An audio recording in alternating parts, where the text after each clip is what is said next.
Get it.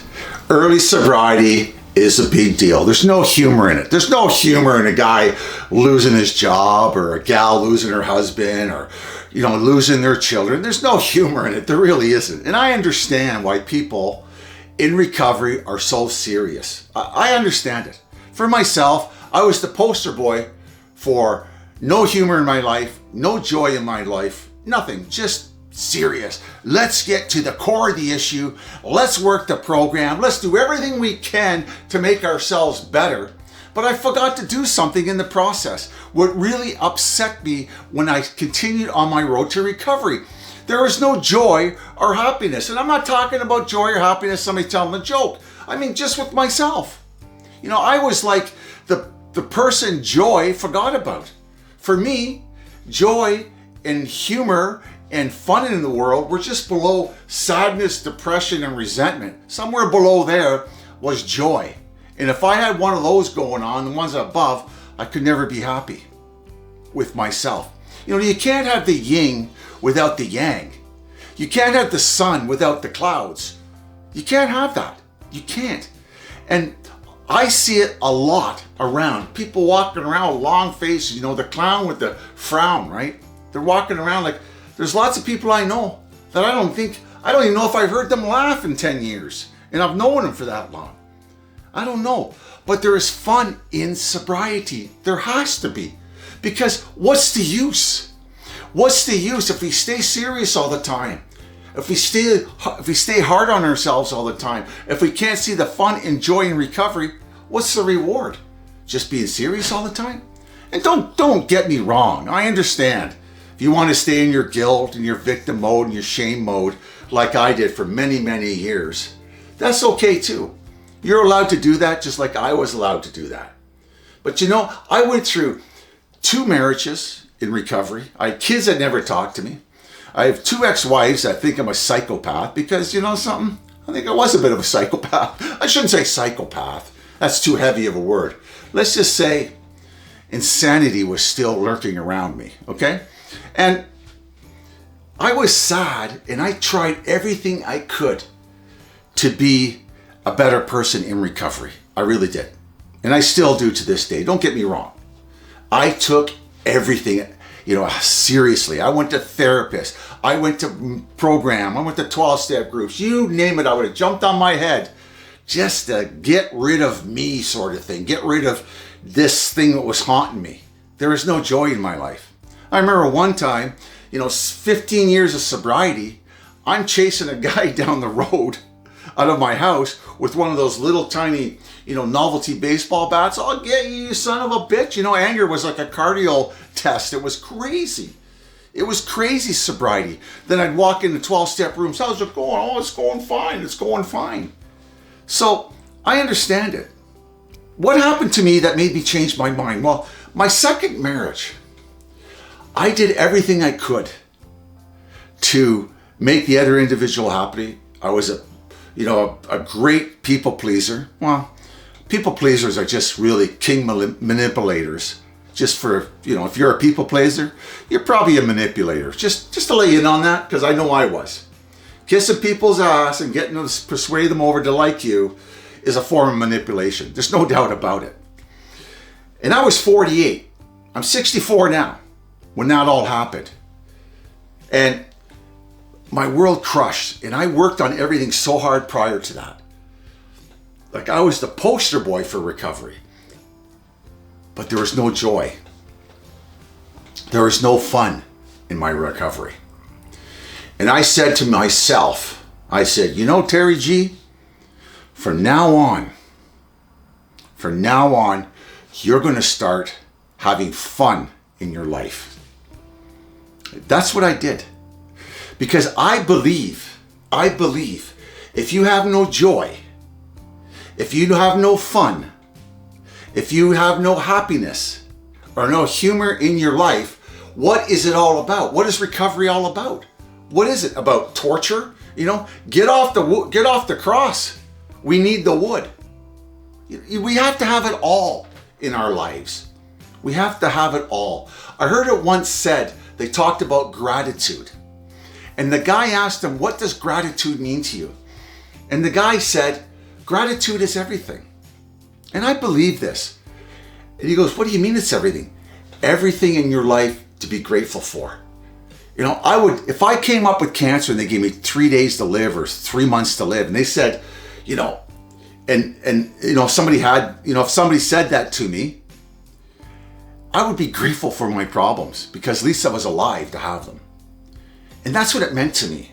I'm not dying, so don't get me wrong, I'm going to be here for a little while. But what I'm trying to say is that the first place I had to look at when it comes to being joyful or being more grateful in my life is taking everything into consideration.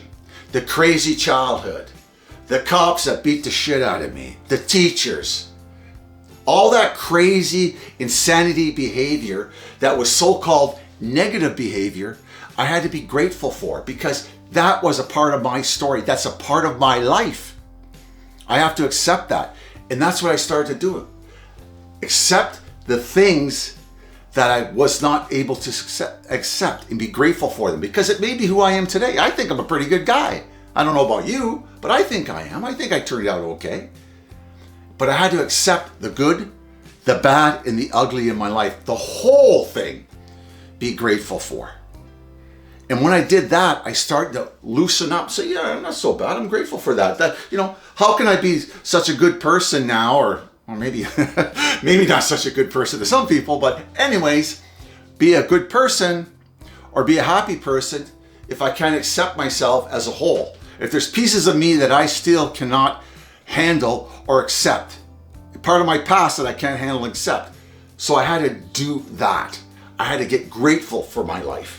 Become happiness, grateful for the terrible things and the, you know, my kid's not talking to me. At least, you know, my daughter's a doctor. At least she's helping people, doing things like that. I did the best I could at the time for what I had. So I did things like that, right? I did things like that. Another thing I did, you know, back in the 80s and I shouldn't say the 80s, the 80s and 90s, they always said, find your purpose in life. I didn't find my purpose in life. I created a purpose for myself. One of my biggest purposes is this video stuff. I said to myself, I want to do something. I want to share my stories with people and find a purpose. But instead of finding something, I developed something through the use of YouTube. I started to share my experience, strength, and hope on a I can't even pronounce it, an alcohol-free life channel. That's what I did. Oh yeah, please subscribe if you can take a second. Hit that like button. That's what I started to do. And I started to loosen up. I started not taking myself so serious. You know what they say? If you can't I can't even talk right now properly. They say if you can't laugh at yourself, well, you're missing out on the biggest joke ever. And that is true. Stop taking ourselves seriously. Stop it. And I did things like that. I went for walks. I did things that I enjoyed to do. I started building a life not for other people, not for reward, just because I like doing it. I started enjoying my work better. You know, it's great to have a job. You know, it's work. It's not somewhere you go and have fun. It's work. That's why they call it work, right? All those sort of things I've started to become grateful for. I started to see the fun in life and the humor in life. And most of that humor came from the way I see it, the way I see life. I think the world is a playground of fun for adults and everybody. That's what I think. I think it's the best place is just get out there and just look around and see the joy and the fun in it, because there's tons of it. Tons of it. I get it. Recovery is tough. I get it. But you cannot sit there and not have fun with it. You can't. And I know tons of people who don't have any fun, or at least I think they don't have any fun in their sobriety. Just loosen up. It's not all about you. We only go around once. We can't rewind our lives and start over again. And it doesn't matter what you have. If you have a new car or a bigger house, it doesn't. Happiness starts right now. Start being grateful, start seeing the fun in life, and start loosening up, because I'm going to tell you something. I'm not that important. I'm really not. And I should not take myself as being so important. Learn to laugh, learn to have joy in your recovery. You know, all that sort of stuff. To look after yourself is here. And stop pounding yourself and taking yourself so seriously. Find fun. You know, you ever see people in sobriety laugh? They look around like something's going to happen. Oh, I just smile. What's going to happen? Am I going to shit my pants? No. You're not going to shit your pants for laughing. You're just a human being. And we're all out there, okay? We're all out there being human, doing the best we can, okay? My name is Terry G. This is an alcohol-free life channel where we learn to live sober one day at a time. You can take a second, please subscribe, take another second, and hit that like button. God bless, ciao for now, and leave a comment, leave a like, become part of the community, become part of the movement to make recovery cool again, make recovery part of society, and everybody can feel good about themselves being sober. Be part of the conversation, okay? Ciao for now, and I'll talk to you later. Bye.